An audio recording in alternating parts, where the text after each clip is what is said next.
we are in 2013. We got to play extremely well this year and keep the momentum going. Is that tempting though? Do you ever just take a break and look over there? And Oh yeah. You can't help but miss it. It's going up, stories by the day. So it's not tempting. It's just kind of rewarding, to see where our program is going and what it's going to do.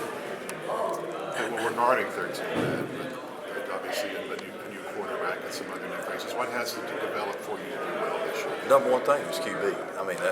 That's it. And we have a lot of confidence in Briles. The thing that he's got to do and we have to develop is an identity for him, because we've had identity with every quarterback we've ever had. The only way to have one is to get on the field and create one. So that's the part that we're excited about. We got good people go around him, both sides of the ball, and special teams. So all he's got to do is, be productive, be calm, and then take advantage of what the defense gives him. Well, what constitutes identity? What is identity, and what did some of your other guys have in that regard? I think everybody has an identity for everybody that's ever played for us, at the quarterback position. We could run down through Kevin Cobb, Case Keenum, Robert Griffin, Nick, and give an identity to each one of those guys. But I think what constitutes it is how you perform, how he is in special situations when we need to, have plays made. So I think as that develops, then I think his identity will come to surface. Okay, what was Griffin, for example?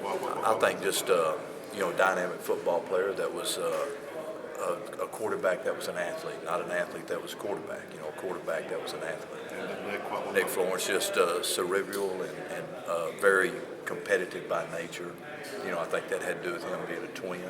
Those guys are usually pretty competitive, so I think that defines him. And Cobb, for example, what was Cobb, once again, very, very confident and, very competitive too. Great release and ball cat out of his hand about as quickly as anybody we've had. I won't make you go back to Brandon Stewart. That was all I had. Brandon, same thing. Brandon was a man amongst boys.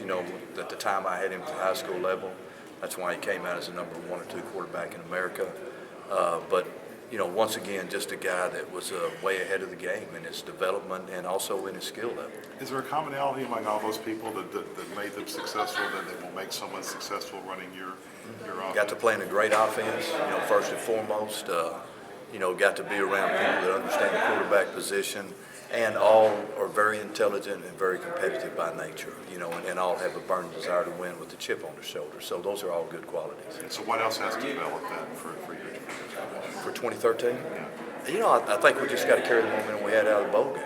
We finished up extremely well last 3 or 4 games of the season. We got to, keep that momentum alive and make sure that, we continue to build on that. We finished up very strong defensively, so that needs to be the norm, and then we need to continue to stay good on the offensive side of the ball. And then our specialists are all back, so we have no reasons not to be great in that part of the game. Since you've been It was only 15 days, but did you see an identity starting to emerge with Briles at all during spring? I think so, but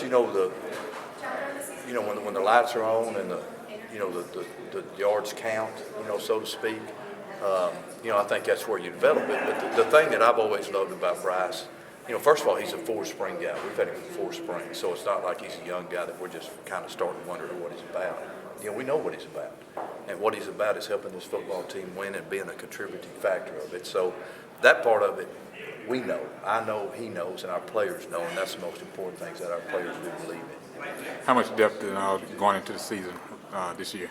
Depth? Yeah. It's the best depth we've ever had. We're as deep by far as we've ever been.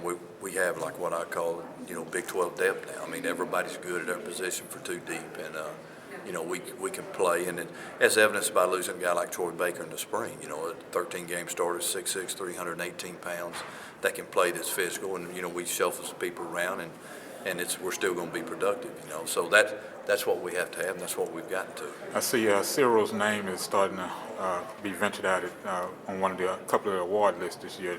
How good is he? He's the best O-lineman in the United States of America, and he'll be anywhere from a top 10 to a top 5 pick. That's just fact and reality. It's not me trying to blow smoke up for him. He's Big 12 lineman of the year last year. He's the best O-lineman in America. So your personnel at this point is to the point where you are not facing a crisis where you go out recruiting each year. You're sort of going in terms of I'm good at these spots. I'm just sort of reloading or getting depth at this point rather than getting We're still filling needs, but we're filling needs with guys that are, playmakers, dynamic on either side of the ball, that fit what we're looking for. I mean, they may be a quarterback that's going to be a DB, but they're a dynamic football player. So we're filling it with people that are eager and anxious to have a chance to come be a Baylor Bear, and vice versa on our side with them. Has the Baylor brand got to where you want it to be? It's getting close. It's getting really close. We got a lot of things working in our favor. Great education, great location, and now great support, and we're going to be playing in one of the most beautiful stadiums in the United States of America. So we got some stuff working in our factor. The thing that's always the main factor is production and excitement on the field, and that's my job. And that's our job. Keep that going. The Oregon situation is settled, and the Willie Lyle stuff is settled. That case has now been adjudicated. How much does that sort of help get behind? It was never a factor with us. I mean, zero. But first of all, because we had no interaction with any of the parties involved, other than, Lake coming to our university. So that was never an issue for Lake or anybody there. Or you mentioned Troy Baker, what's the timetable on him and how is he developing, I guess? We're looking at, I was actually talking to him yesterday, maybe, late September, early October. So it'll be a deal where we won't rush, but he is way ahead of schedule. He really looks good. If he didn't have a couple of spots on his knee, you'd never know. How about these bowl games that you've been in, helping with recruiting, not just in Texas, but in other parts of the country? It certainly helps the brand. And that was the great thing about going out to the Holiday Bowl and playing UCLA, because UCLA has a real good national brand. And for us to go out there and, be able to win that football game in their backyard, that was a big deal for the Baylor brand, across the nation, especially on the west side of the United States. So it's getting better. It's continuing to get better. We just got to keep elevating. Which we're sort of in Don Truell's backyard here in Houston. What does it mean, a Baylor quarterback going into the College Football Hall of Fame like that? There is no higher honor, for collegiate athletics. You can run down the list of people in there, and you're going to know something about every one of them. So it's his backyard now stretches over the United States of America, the way I look at it, because getting inducted into that, that's you put that in on your headstone.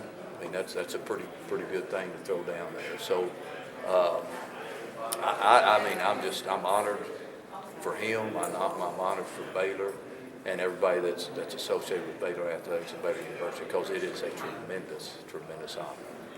Not only with the bowl games, but having players go to the next level and succeed, that also have to tell recruits, hey, he can get me ready to play on Sundays, which is what I ultimately want to do. That's really something that's helped us a bunch, and that's something that, we've never shied away from.